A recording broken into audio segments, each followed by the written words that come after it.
All right. Hi. Good morning, good afternoon, good evening, wherever you are in the world. Thank you for joining us today for our Swiveling Beyond chat. Um, I know that this is going to be an exciting topic that we're going to be talking about because it's never a dull moment when you get together with like minded individuals to talk about all things education. We're all educators here. We love education. So thank you for joining us with that today. With that being said, I'm going to introduce ourselves before we go ahead and get started with this. I'm Kelvin. I am a professional learning specialist with Swivl and been in education now for over 15 years. Love, love, love educators. I think it is a very exciting and rewarding job. Also, can be a little thankless at times, but don't worry, you're going to be in here with a lot of support. People who love educators as well. So I'm just going to go ahead and pass it to, I guess, my right, which would be you, Vince.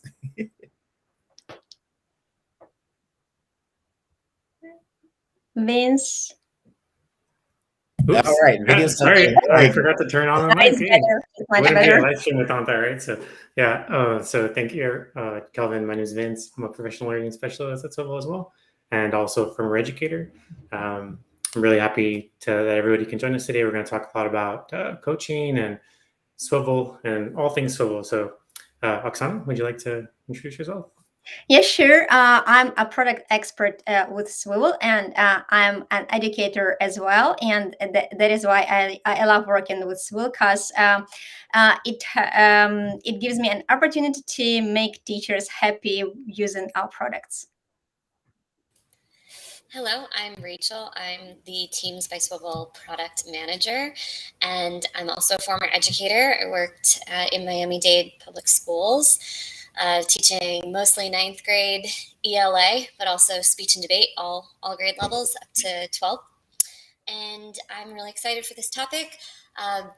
This particular feature is near and dear to me because it's one of my brain children, if you will, with our internal teams. We're developing product enhancements for Teams by Swivl every day, and just excited to dive in and talk about how this will be beneficial for your peer-to-peer mentoring and coaching practice. Excellent. Thank you, everyone, for that. And as Rachel had just mentioned, we are going to be focusing on peer to peer feedback with sessions. So, just out of curiosity, I wonder if how many of you may have heard of sessions or even our team's product. If not, no worries. It's not like, oh, shoot, this is a test, man. I don't know. I don't do well on pop quizzes like this. It's okay, no pressure. We're going to be talking about that. So if you're not familiar, no worries. You will definitely be by the end of this, though. So Sessions is one of our latest features that is part of our Teams platform, which is a very powerful, useful tool for video coaching, collaborating, teacher, and as well as student growth as well. So again, all of that goes hand in hand. Um, Speaking of peer-to-peer feedback, just want to kind of start off again, just some of our own experiences that we may have had with that, with peer-to-peer feedback. And I guess I'll get the ball rolling here, so I don't want to like pop this on people, let them get their minds straight in the my fellow colleagues here. But I know for me, it's definitely something that it took me a little while to, I guess, get used to that giving feedback from my peers and actually taking it to heart and internalizing it. I usually was always my own worst critic. You know, I'm very hard on myself, and it took me a while to get out of that. Again, by just receiving that feedback, because I think things go a lot worse in my head than they actually are, and just working with people like, no, you did phenomenal job there, Kelvin. I'm really impressed with that lesson, and there's some things I'm going to take away. I'm like, really? Oh, okay, if you say so, because this, that, and that went wrong. But I think that's a lot of people's mindset. And just again, over a period of time, especially from people that you build that relationship with, and you actually trust and know, hey, because you see what they do, like, wow, that's a phenomenal teacher. And he or she finds value in what I'm doing. So, okay, maybe I am pretty good at what I do as well. So I think it can be very powerful when you do get that, feedback as well from one of your colleagues. Anyone else like to share their thoughts on that? Yeah, I mean, I can echo that sentiment from uh, being a highly critical person of myself. I still am to this day. Even every decision that we make for teams, I'm always scrutinizing and racking my brains over and wondering, oh gosh, should we have done it the other way? How are people going to react? Yeah, whatever. But that's, I think, just human nature. But when I was teaching, I always trusted the word of my, grade level counterpart like gold, because she was working with similar students. We didn't have an opportunity to observe each other all that much. Actually, video would have helped us greatly. There were some opportunities where I would record myself and share little tidbits, but no one in our administration was asking us to do that. But really, the peer-to-peer experience, I felt like I could really open up with her versus opening up with even just someone else in our department, in the English department, or with my coach. It's not that there was no trust or there was no relationship built up there. It felt more casual and more authentic. That because we were dealing with the same exact content, we were lesson planning together. It was a great starting point into my, to propel me into formal coaching later, because I already had practice of, asking for feedback from someone who I trust and accepting criticism with, with some grace and with some assurance that they're coming from a place that they want to help me, and they're not just trying to, put me down or compete with me or anything like that. Excellent. Oksana, Vince, what about you? Speaking about feedback, I think it's a very important part of professional development, because we can read lots of materials, lots of books, watch so many webinars, but only a person who watches us doing this job can, praise us, give feedback, and maybe point out where we need to grow, right? And speaking about feedback, I think it is important to develop both skills, to receive feedback and to give feedback, right? Because if you see that your colleague is doing something not like the perfect way, how to give this, I don't know, critical feedback, but in a very good way, that to inspire the person, yeah, not to cut their wings, but really to make them wish to grow. Excellent. I like that part, what you said there too, Oksana, about that being able to give that critical feedback to your peer, because that's something I know I struggled with for a while there, because I'm very critical of myself, but with others, I'm always finding that silver lining, the positive. Like, okay, well, this, and everything. And the stuff that maybe I should have talked about, I kind of gloss over because I have a hard time being critical of other people. But that's definitely something I had to in a peer situation, right? Because you want to keep that relationship solid and strong. And you don't know for sure how they're going to react to everything that you share with them when you're trying to be open and honest, and sometimes harsh even. But it's easier, I think, to do that with a peer than with a coach. And eventually you get to the place where you're comfortable enough to do that with a coach, to accept the feedback and not take it to heart. Know that they're coming from a good place. But what I love about what you're both saying is, like, peer-to-peer feedback allows you to practice being giving feedback as well, which is it's hard to be, super critical, but also to be polite. but on the flip side, it's also hard to sometimes be critical when you just want to be polite. Like, it just teaches you how to navigate and balance that relationship a little bit better. Yeah. Definitely, yes. I was going to say, so one of my colleagues, when I used to work in a district called Harmony School of Excellence it's a charter school in Texas. And oh, that's right. I had a really great colleague right across the hall from me. And like, we had a great relationship, made lesson plans all the time, but we were able to like build our relationship that we could be critical of each other, building our lessons, like, and it would really help us out, especially when we actually got observed and we were able to practice everything. So just having that peer feedback and the ability to talk to each other is really, really helpful. So kind of helps you ease the blow too when it's a Yeah. more formal situation, right? Like you're just more ready for it. And more accepting. Yeah, and then at the end, you know, once we actually got our feedback from our supervisor, administrator, like we worked together to like figure out, well, how can we fix what we did, right? Or how can we improve on what we did? So, yeah.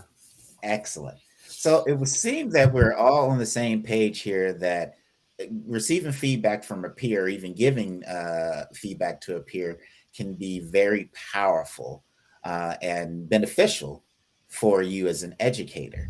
So let's take that a step further. It seems like some of the comments that we were talking about and we've seen is mainly that kind of visual, where maybe you see them, they're observing you, that sort of thing happening. But or maybe you're sort of internalizing it and sharing your thoughts with them and they were responding back. But what about video? So let's switch gears a little bit and talk about how sessions can help out with that. Okay. And so what we're going to do first, before we kind of talk about it, just give you an overview of what sessions is and how it works. And then we're going to relate some situations to sessions in that respect. So if you bear with me here, I'm going to go ahead and share my screen here. All right. Excellent. Yeah, it worked. So as you can see here, it's Sessions is going to be part of our Teams platform. So Teams by Swivl, and you can obviously securely view videos for self-reflection, sharing with a colleague, or obviously sharing with your coach. Okay. Yes. So with that, oops. There are a couple of viewing modes. There's 3 viewing modes with in the Teams platform. Sessions is the one that we are going to be focusing on, though, as well. In Sessions mode, you are going to be able to obviously give your self-reflection.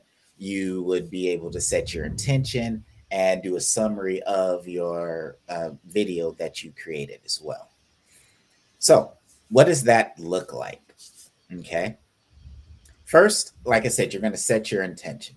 The intention is going to be that most important part, because it's going to be what is the purpose or the intention of this particular video. All right. So whether that's, again, you're working on classroom management, you're working on not saying and like a million times, you are working on just getting through your lesson in a timely fashion, because 10-minute lessons are taking 30 minutes for you, right? So whatever the case may be, you're setting that intention, and that's going to be the purpose behind that video. So when you actually provide that feedback, that's what you're going to be looking for. So you're going to be adding timestamp comments for that particular video. We like to refer to them as your glows and grows. So what are those great things that you noticed in the video, right? So again, that and like example, hey, you didn't say or like for 5 minutes at all. Awesome job. Maybe a grow. Hey, after that 5-minute time frame, you said it 30 times in 1 minute. Wow, you were just catching up on lost time there, I would imagine.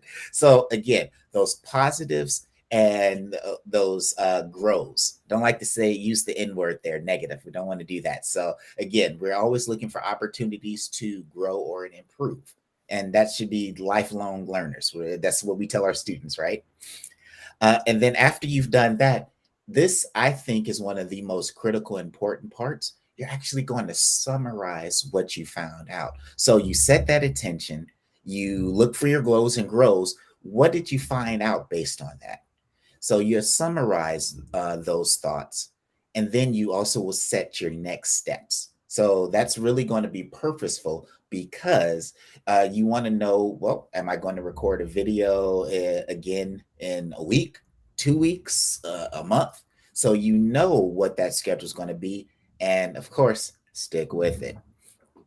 All right. And then last but certainly not least, especially since you are doing peer-to-peer feedback, you're going to share that with your peer.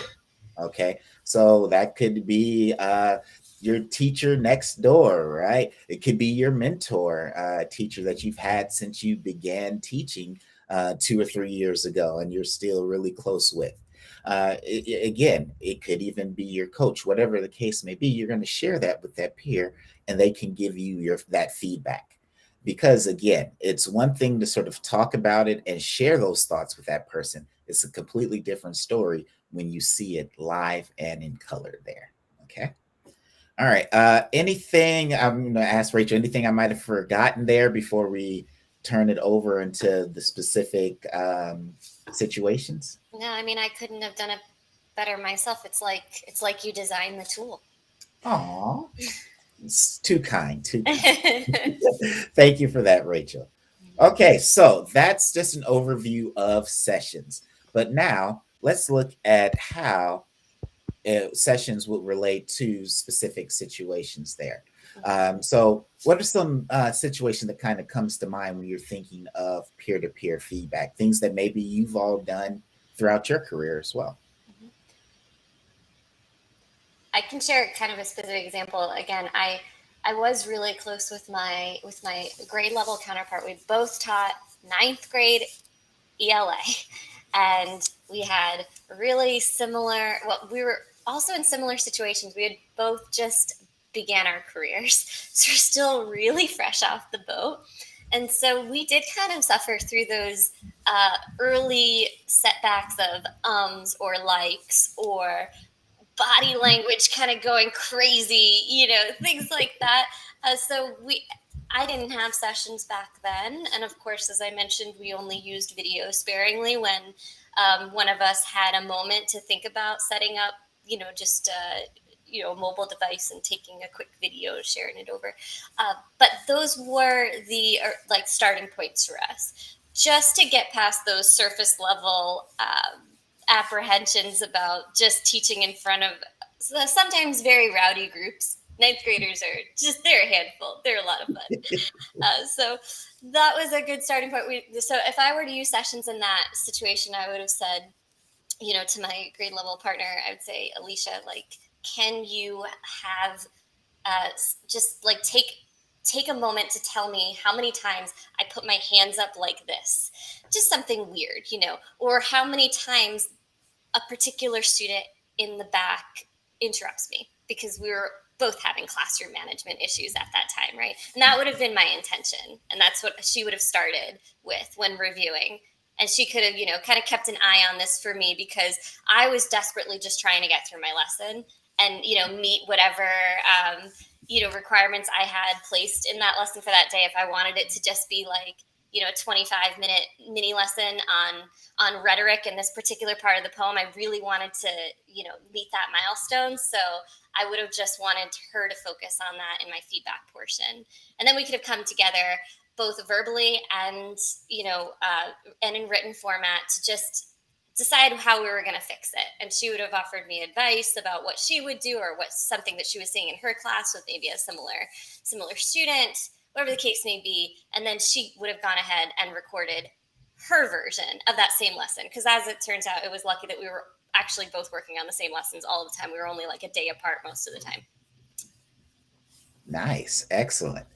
I love that example, because again, you get the opportunity to see the lesson from a different viewpoint as well. Because obviously not everyone's going to teach the same exact lesson the same way, or that material the same way, I should say. Mm-hmm. So that is nice. And then being able to collaborate and have that feedback would be powerful, because it's also helps to save time, because it's kind of on your schedule there. It's not like, hey, we're meeting to do this right now and everything, and you feel rushed or whatnot. So again, it will help from that standpoint.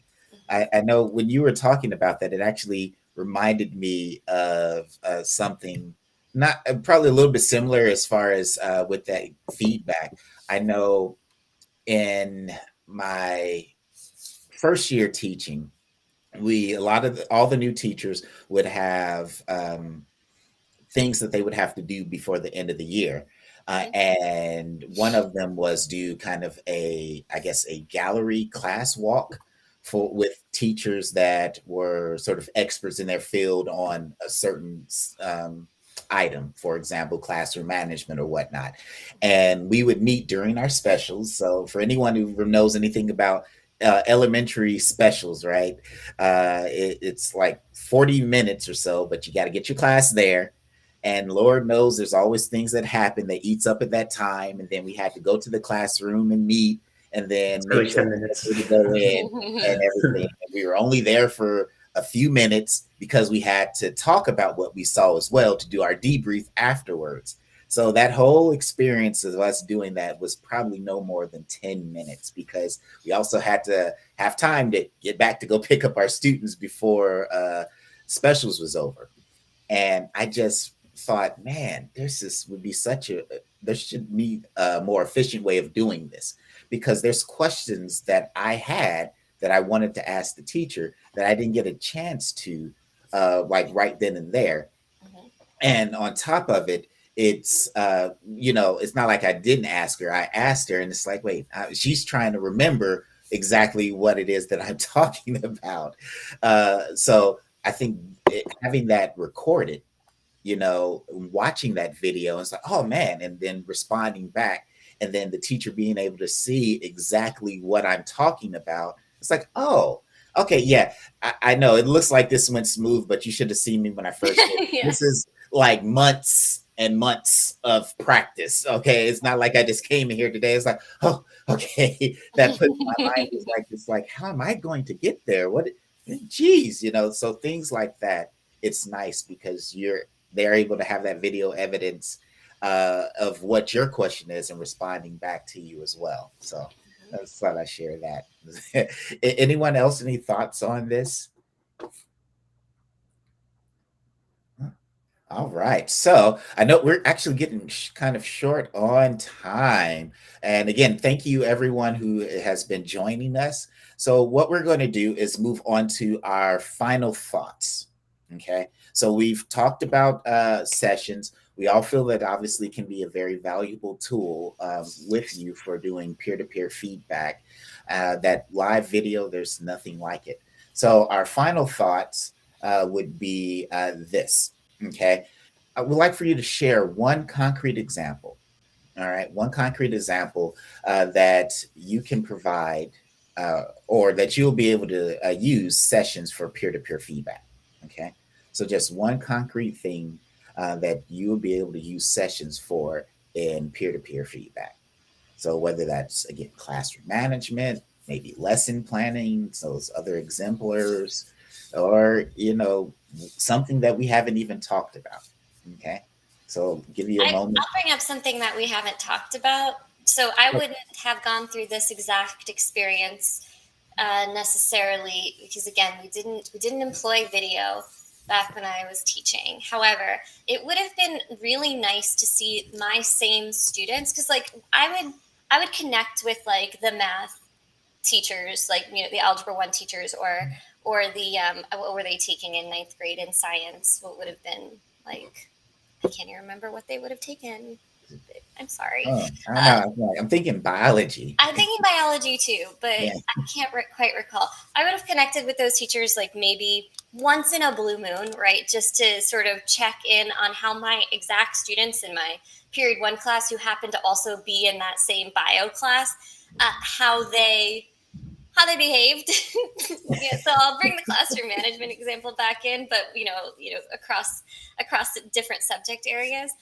Would have been really nice to connect with them on any given day. Just a random recording, right? Just like not really super staged, not really fully thought out, but like a day where it felt like chaos in my room. And then later on, by like 7th period when they had them, I wanted to see how they might have evolved, and see if it is really just something about the time of day or something that went on in the morning that was like out of my control, that like just made them all a little riled up.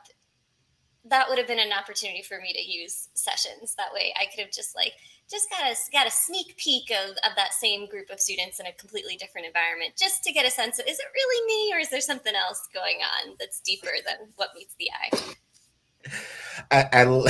I'm laughing because when you said that, I was like, oh my God, that brings back so many memories of students that I've had, and like teachers that also had the same students, and it's like the behavior is night and day. I And we know, were and just I always talking took it so like, personally, and I know I shouldn't have, because usually it was circumstantial. There was something going on completely unrelated to school in their lives, and they were just like a group of friends, right? But then by seventh period, they were over it; they were on to the next thing. yes, it is like it's time to go home. So. Yeah, exactly. And it was just my luck that I got them, earlier in the day. Yep, exactly. Vince, Oksana, what about you two? Anything? There. Yeah. I'll go in then. So yeah, like I would have really, for sessions, I would like to, like if I was still in the classroom, I would have loved to be able to actually view a lesson from one of my colleagues, and like we could share lessons, but actually watch them and then give feedback to them at the end. Like, oh, I want to try that part. It's a good way to do that. And also you can actually see how students react to other teachers with the same lesson, right? Like it's a good way to see that. So that's a good way to, give feedback, and I would love to try that. Oksana, you have anything? I would choose maybe to record one and the same activity, how I did and my colleague does it. So let's say how we introduce one and the same topic, or discuss the text, do some kind of role plays, because I'm sure that we could do it in a different way, and we will do it in a different way. So I would like to get something better from them in order to implement it. And taking into account that video recordings and timestamp comments help you to be very flexible with your time management, I think it is very possible to do it on a regular basis, like not record the whole lessons, but those sessions like 5-10 minutes, and to share the feedback on them, and to make it like a regular practice with my colleagues. I think it is very feasible. Excellent. Thank you for that. And thank you all. I appreciate you sharing your thoughts and your experiences that you've had.